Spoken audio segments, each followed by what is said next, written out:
Bienvenue chez Obscurlist pour des podcasts de jeux de rôle dans des univers sombres.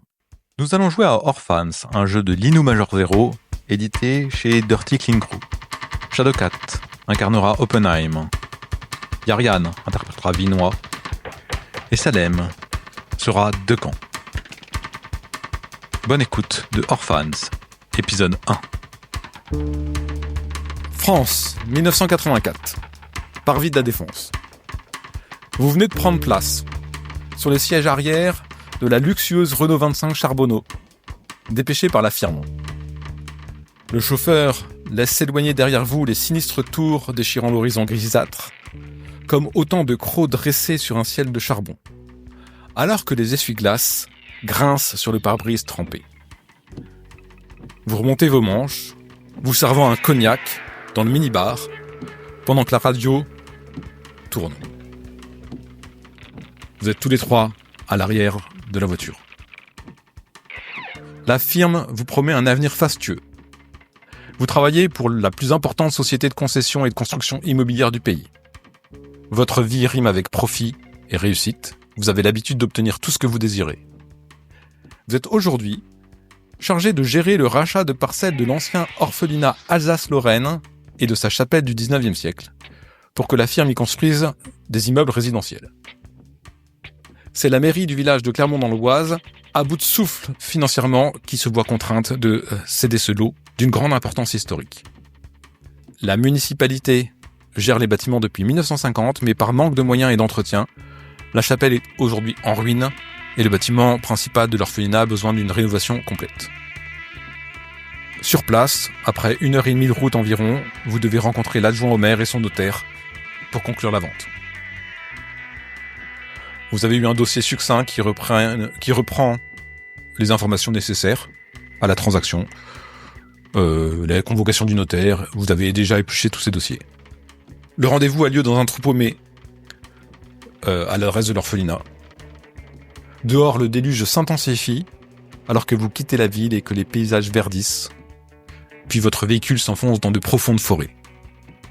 Vous pouvez alors bavarder avec vos collègues, vous présenter, pour tuer le temps durant le trajet. Alors, Oppenheim, c'est une femme d'une trentaine d'années. Elle est blonde, les cheveux attachés. Elle a un style, sexy, mais élégant. Elle est sûre d'elle. Donc, voilà, j'imagine avec une jupe courte en sky avec un chemisier léopard, pas mal de colliers, des boucles d'oreilles. Elle est bien maquillée. Elle a des yeux noirs, regard sûr d'elle, séductrice et impitoyable. Voilà, elle a hâte de pouvoir discuter avec l'adjoint au maire pour pouvoir le convaincre. Je suis pas ravie d'aller à Clermont, visiblement un trou paumé quand même. Hein. Je regarde un petit peu mes chaussures à talons, je sens que mes loups-boutins vont être pleins de boue encore une fois. Mais bon, c'est le boulot et faut être les meilleurs. Donc on y va. Je suis prête. Vinois, c'est un homme de taille moyenne, blond aux yeux bleus, proche de la quarantaine, porte costume de marque, il a une petite moustache et il fume dans le véhicule.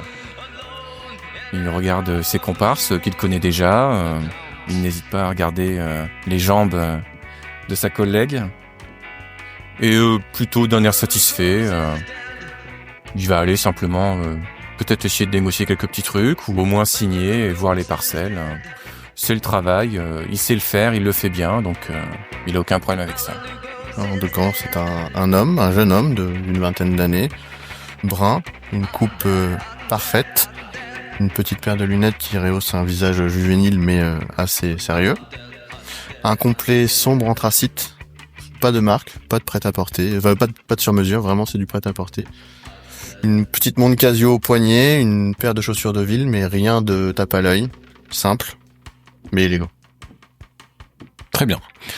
Vous souhaitez discuter entre vous pendant le trajet ou je passe directement quand vous arrivez Je sais pas, vous êtes responsable de quoi du coup vous? Parce que comme Je suis responsable juridique. Ah, c'est d'accord. Et moi, c'est visiblement le rachat de terrain.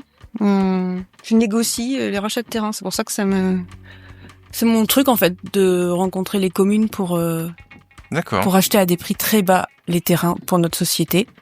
Voilà. Donc Oppenheim, c'est le rachat. Moi, je suis le gestionnaire financier. Gestionnaire et financier. Et toi? Responsable juridique. Vous êtes tous les trois dans la Le voiture. Peut-être vous êtes servi du cognac, peut-être pas. Il y a de la musique qui tourne derrière, le chauffeur qui dit pas un mot et qui conduit. Si, moi je sirote mon cognac en fumant ma cigarette, à l'aise. Oui, moi aussi, j'ai un peu de cognac. Ça me dérange pas. Bon, il doit y avoir de l'eau, non?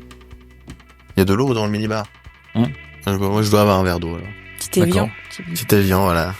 Vous avancez, votre véhicule avance sous la pluie. Rien de passionnant, c'est le boulot.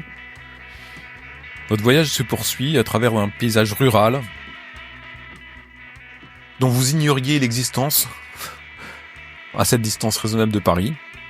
La pluie tombe en rideau sur votre carrosserie, produisant des sons métalliques, et vous ressentez profondément l'éloignement avec la vie citadine que vous chérissez tant.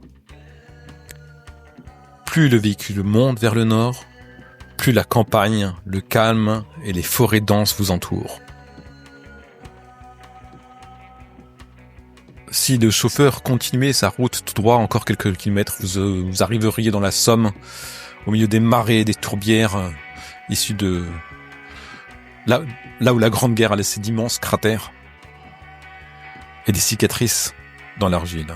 Mais vous sortez, vous prenez une route départementale et vous traversez quelques petits villages pour enfin arriver à la paisible ville de Clermont.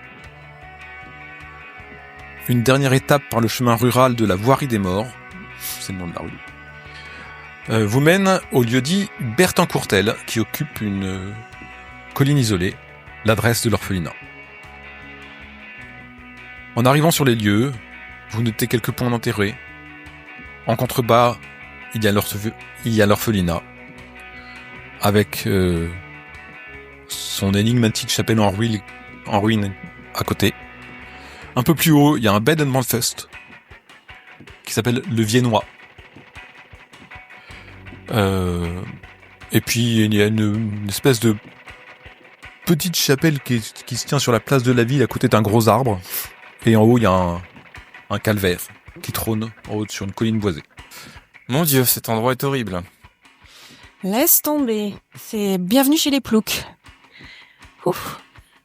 Bon, on n'est pas venu pour visiter. Non, on signe les rendons-nous papiers, directement signer les papiers, on vérifie que tout est ok, et puis on aura sûrement plein d'histoires à raconter en rentrant au bureau.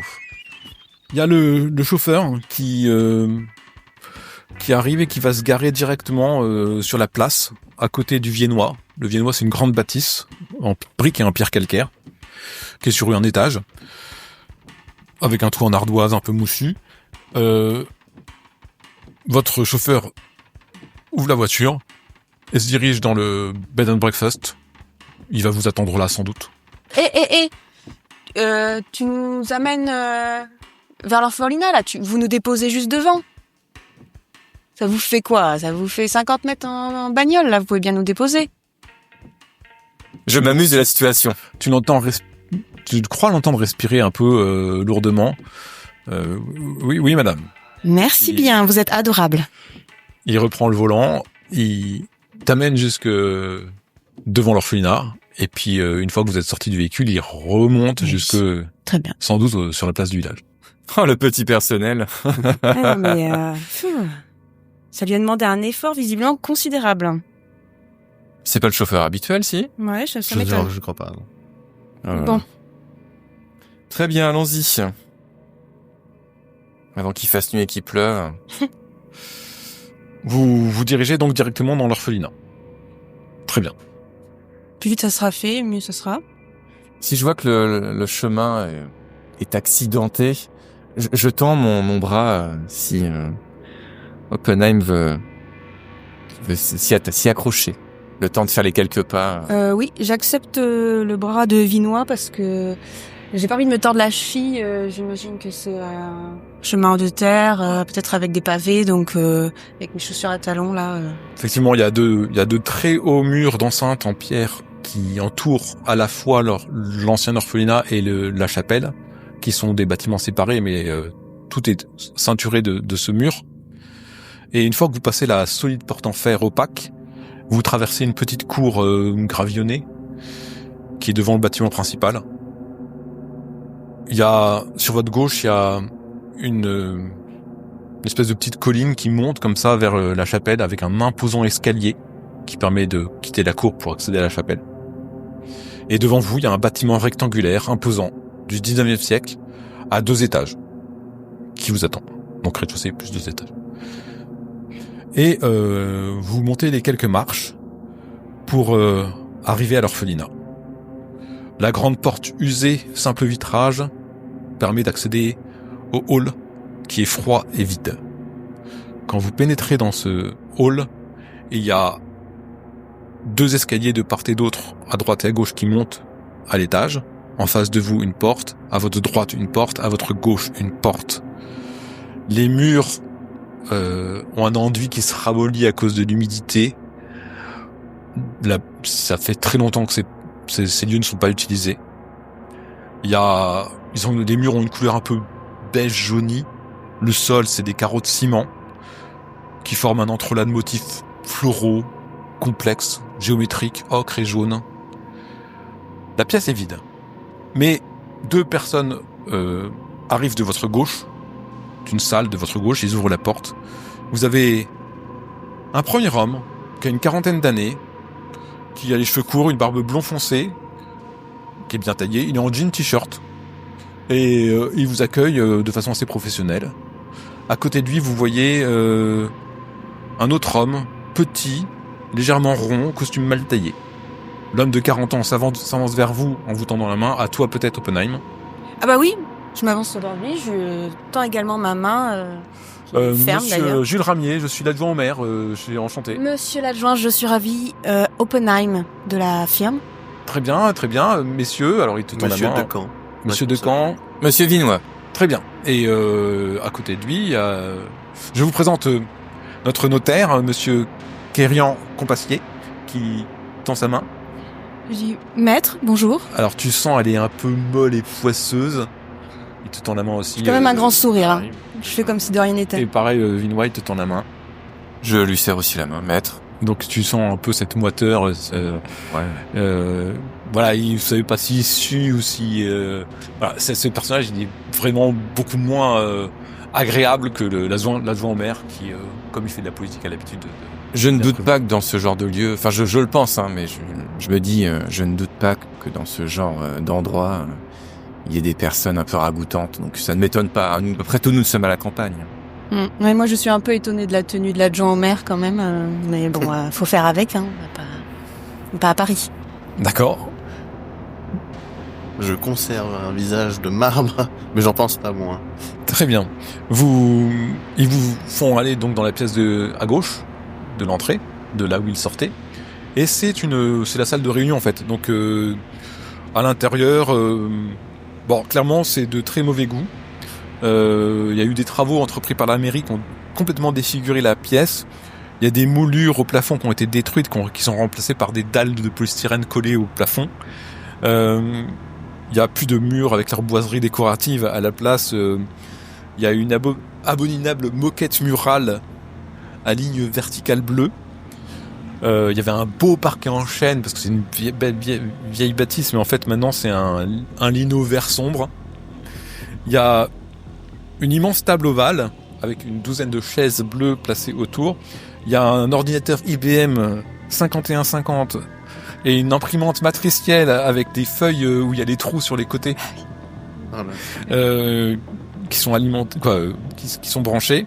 Il y a quelques papiers qui sont là, des tampons officiels, des encriers, et ils sont là pour ils ont préparé les documents pour que vous les signiez. Donc le notaire, bien, je vais vous inviter à vous asseoir. Nous allons signer les papiers. Si cela vous convient. Oui, bien sûr, j'imagine nous concluons la vente aujourd'hui, c'est cela. Oui, le de quand tu regardes si c'est bien le prix qu'on a convenu, s'il n'y a pas de souci. Si vous avez les documents, Alors il te donne les documents, donc t'as tout un listing avec qui fixe qui décrit toutes les pièces. T'as un plan aussi, un plan du cadastre, ça, t'as le plan, t'as la description des biens que tu pourras vérifier après éventuellement, et t'as le prix fixé par comment.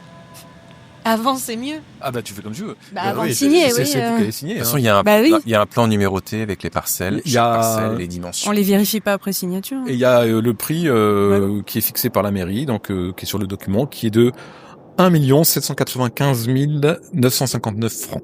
D'accord. C'était le prix indiqué. C'était le prix sur lequel vous étiez mis d'accord à distance, on va dire. Monsieur Decamp, Oui. je suppose que ce soit la chapelle ou l'église, tout ça, ça a été désacralisé. Je vais m'en assurer, bien sûr. Oui, la chapelle est désacralisée, oui, depuis longtemps. Hein. Ça fait depuis que la mairie a racheté les bâtiments, en fait. Il y a un papier pour attester de ça. Comment ? Il y a un papier pour attester que la chapelle est bien désacralisée. Alors, le notaire commence à regarder dans ses documents. Je n'ai pas pensé à l'amener ici. Je dois l'avoir à mon office. Vous pouvez me le transmettre le plus vite possible. Je le ferai, oui. Vous avez un fax, c'est ça ? Oui, je t'en ma carte. Donc l'adjoint au maire est là et dit excusez-moi, hein, j'ai un rendez-vous après, j'ai une foire à la saucisse dans le village d'à côté. Est-ce qu'on peut régler ça assez rapidement, maître ? Oui, j'attends plus que la signature des acheteurs. Je prends quand même le temps de feuilleter les documents. Bien... Alors c'est réglementaire, hein, c'est tout. Oui, mais je veux pas tous les lire, mais je veux bien vérifier est-ce qu'on a bien les actes de propriété, le cadastre. Il y a une tout fois ce que je qu'il suis faut. assuré que j'ai tout.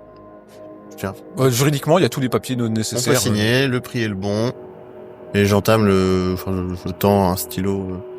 Je signe le premier et je tends. Moi, j'ai mon propre stylo. Je sors de mon sac Moi, à je main. sors un stylo bic, tu vois.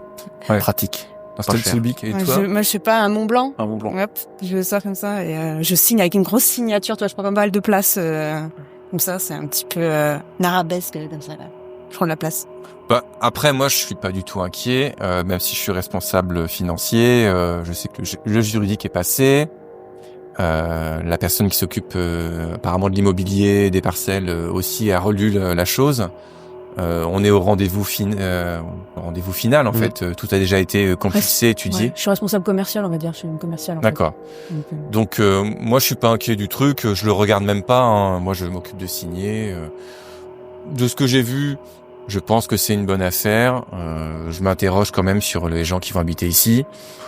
Après, ça me regarde pas, je m'en moque un peu, donc je prends le stylo et je signe sans problème. Je valide. D'accord. L'adjoint au maire est content d'en avoir enfin terminé. Il vous tend la main cordialement et il prend son acte de vente et vous dit écoutez, je suis attendu, je vous remercie et quitte les lieux. Bonne continuation. Merci. Au revoir, monsieur. Au revoir. Le notaire, lui, commence à prendre les clés de façon un peu lente, un peu solennelle, un peu cérémonieuse. Et puis, voilà, vous voyez cette lenteur qui vous énerve un petit peu. Il fait je me dois maintenant à présent de remettre les clés aux acheteurs. Voilà, comme les papiers ont été signés, donc ce n'est pas un événement anodin, l'achat d'une propriété, vous comprenez bien. Voilà, ça vous gonfle, vous faites ça tous les 4 matins, et puis il vous remet la clé comme ça, un peu la grosse clé, un peu cérémonieusement, et puis il range ses affaires et pendant que vous êtes là, puis je vous laisse maintenant prendre possession des lieux. Je penserai à vous envoyer, Merci. à vous faxer la notification de sacralisation de la chapelle sans problème. Et puis, il lui range ses affaires, il prend son espèce de cabas. Vous voyez alors qu'il a des grosses auréoles sous les bras quand sa veste s'ouvre. Et puis, il est vraiment mal fagoté. Et puis, il s'envoie et il vous tend à nouveau la main pour vous saluer. Sacré rituel, je lui resserre la main. Très Moi bien. aussi, je fais comme si de rien n'était avec un gros sourire, maître. Je redis bonne continuation et j'espère qu'il va s'en aller rapidement parce que Et l'odeur puis, devient désagréable. Ouais, puis il s'en va. J'essuie la main sur le bord de ma jupe discrètement. D'accord. Et vous voyez, Dégoûté. il sort dehors où il y a pas mal de brume qui est venue, parce qu'il fait très humide ici, donc vous aviez la pluie, là c'est très embrumé à l'extérieur. Et vous êtes à l'intérieur de ce bâtiment. Parfait. C'est Bah, bon. nous pouvons partir, c'est Bah oui, on va aller voir le chauffeur qui donc n'est pas resté à côté là. bon. On a sûrement encore le temps de se rapprocher d'une ville un peu plus grande pour se faire un petit resto sympathique. Pour genre. fêter ça, L'électricité ouais. s'éteint d'un seul coup. Ah bah ça commence bien, on vient juste de signer et déjà... Oh, ils sont- Une fois que le bâtiment sera rasé, Voilà, on va quelle tout importance. démolir, c'est vrai, c'est pas pour revendre. D'accord. Quoi. Bah on va peut-être sortir. De toute façon, c'est la journée, là. Félicitations, et je rigole un peu parce que je sais qu'on fait ça régulièrement, donc voilà, c'est Encore un peu sujet de plaisanterie, et on s'en va. Donc, ça t'interpelle quand même que l'électricité soit coupée. Tu te dis que ce serait quand même intéressant de faire peut-être pas maintenant, mais un tour des lieux pour voir s'il n'y a pas d'autres dommages comme ça, pour voir ce que tu as pu acheter. Mais tu choisis de sortir. Oui, parce que comme l'a dit très justement Vinois, c'est fait pour être rasé. D'accord. Donc je vois pas pourquoi ça serait intéressant qu'il y ait encore l'électricité. C'est D'accord. pour que les bulldozers détruisent Donc tout. tu décides de sortir du bâtiment. Ouais. Oh, pareil, moi ça m'intéresse pas du tout ici. D'accord. On y est allé parce qu'il fallait signer, et puis voilà. Et de quand? Je sors de l'orphelinat aussi. Peut-être je vais juste regarder rapidement la chapelle, voir son À état. l'extérieur, c'est ça? Oui, juste d'extérieur. Sans y rentrer, juste à l'extérieur. quoi. Non, ouais, juste... Vous sortez à l'extérieur et vous êtes dans cette espèce de brume grisâtre, très prégnante, qui vous empêche de voir assez loin en fait. Rapidement, vous vous apercevez que vous avez du mal à voir la grille que vous avez empruntée.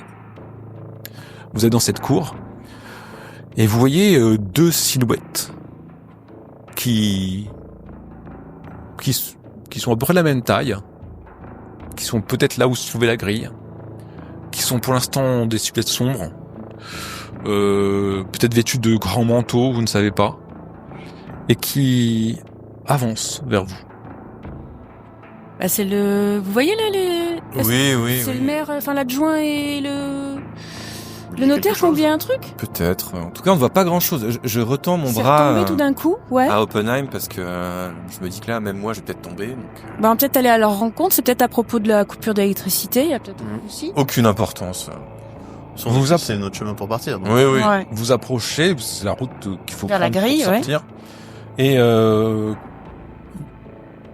plus vous approchez, plus vous distinguez un peu mieux ces silhouettes. Ce sont des silhouettes assez grandes, environ 2 mètres.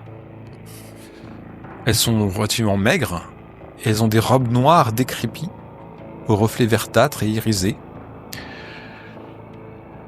Elles chuchotent, et parfois, un hurlement se fait entendre, venant de l'une des deux.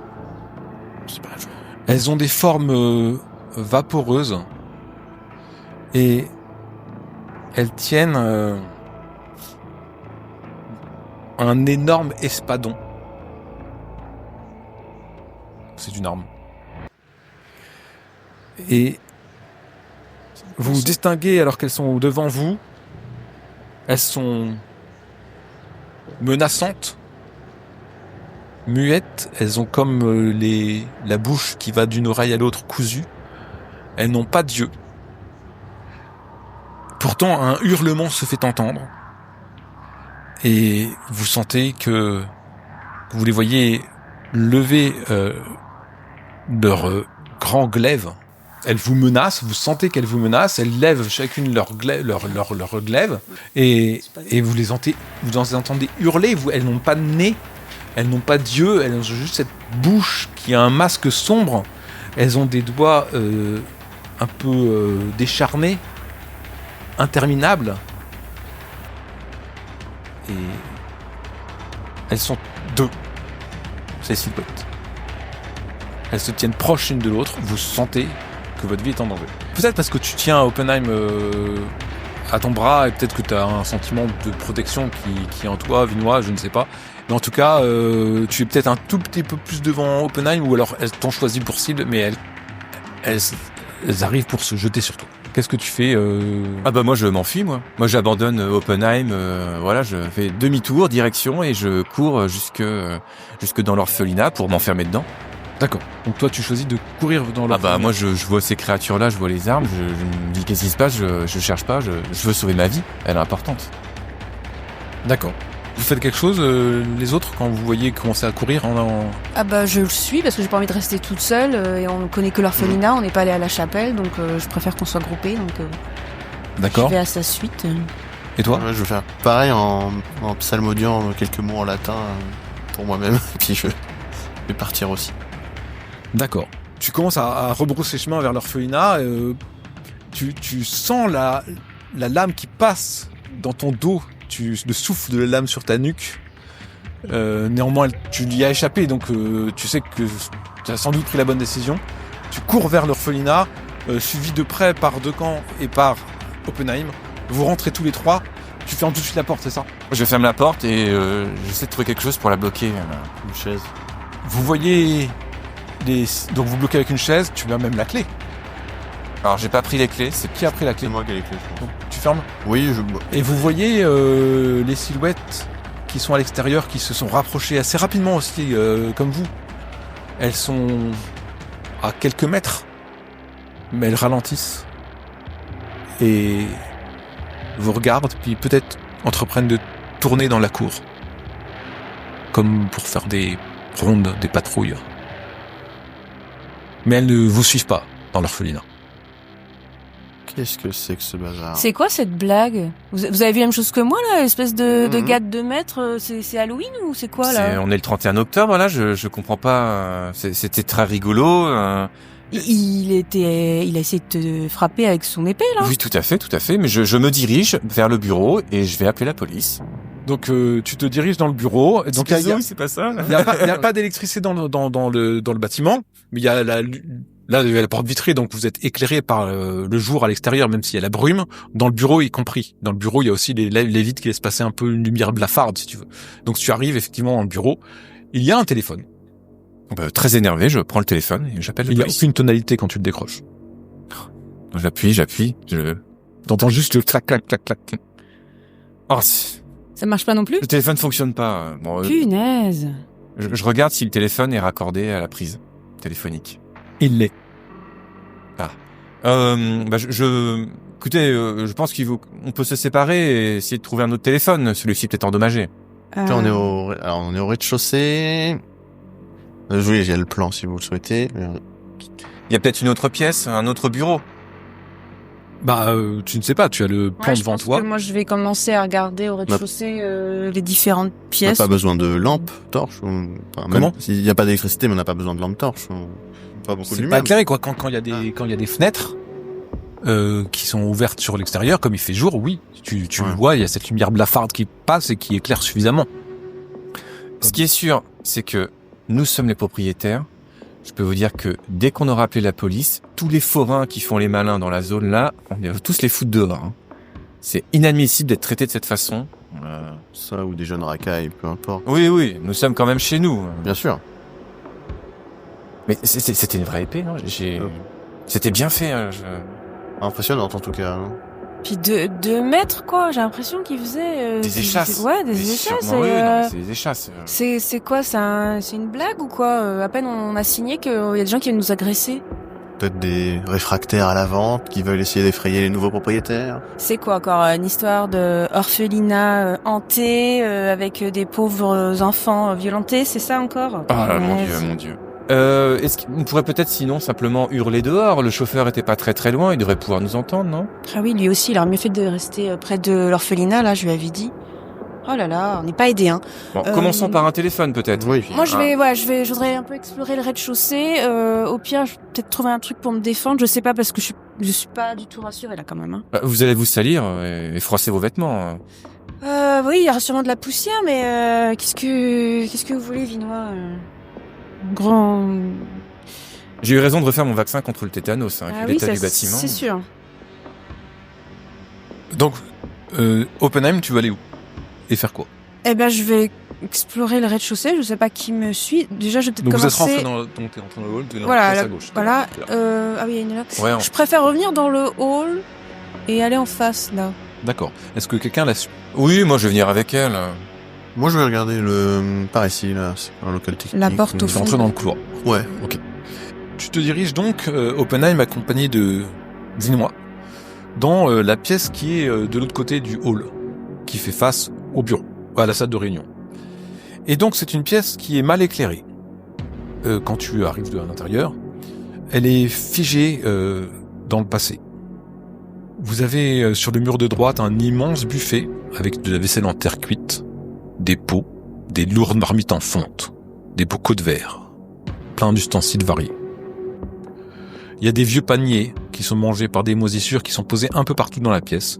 Les murs sont couverts de salpêtre, de froid et l'humidité sont saisissants. Au centre, il y a une table bancale, rustique, encerclée de bassines en étain qui résistent à l'oxydation. Dans le coin gauche de la pièce, il y a un imposant évier en pierre avec une grande pompe à eau. Dans le prolongement, l'ancienne cuisinière en bois n'est plus qu'un cube métallique rouillé. Il y a pas mal de feuillets épars sur le sol. Certains semblent encore protégés par leur couverture de cuir. Il y a un meuble de bas mal fermé qui a un fatras disparate. Il y a une porte qui s'ouvre sur la gauche. Bon, ben, on va pas trouver grand-chose d'utile ici. À part de la poussière et des saletés. Je ramasse quand même un ou deux papiers, je jette un coup d'œil pour voir de quoi il D'accord. s'agit, mais sans grande conviction. J'ai pas très envie de me salir, j'ai un costume qui coûte quand même un peu cher. Je suis content qu'Oppenheim a pris l'initiative de ramasser des papiers sales par terre, donc j'attends de voir ce qu'elle va ramasser en fait. Ok. Un des papiers, sur le sol, il y a des disques de denrées alimentaires, des choses comme ça. C'est écrit par une main peu scrupuleuse. Quelqu'un a visiblement triché pour détourner certains aliments. Tu vois des tickets de rationnement de la Seconde Guerre mondiale qui ont été glissés dans la tranche de la couverture. Est-ce que je sais depuis quand l'orphelinat 1950. a fermé? C'est la fermeture, ça? Bah, il a été racheté par la mairie en 1950. D'accord. Et donc tu vois donc ces tickets de rationnement qui ont été glissés dans la couverture comme pour les dissimuler. Tu t'aperçois surtout que les pages du livret qui font les stocks sont signées en bas. Ils sont tous signés Vinois.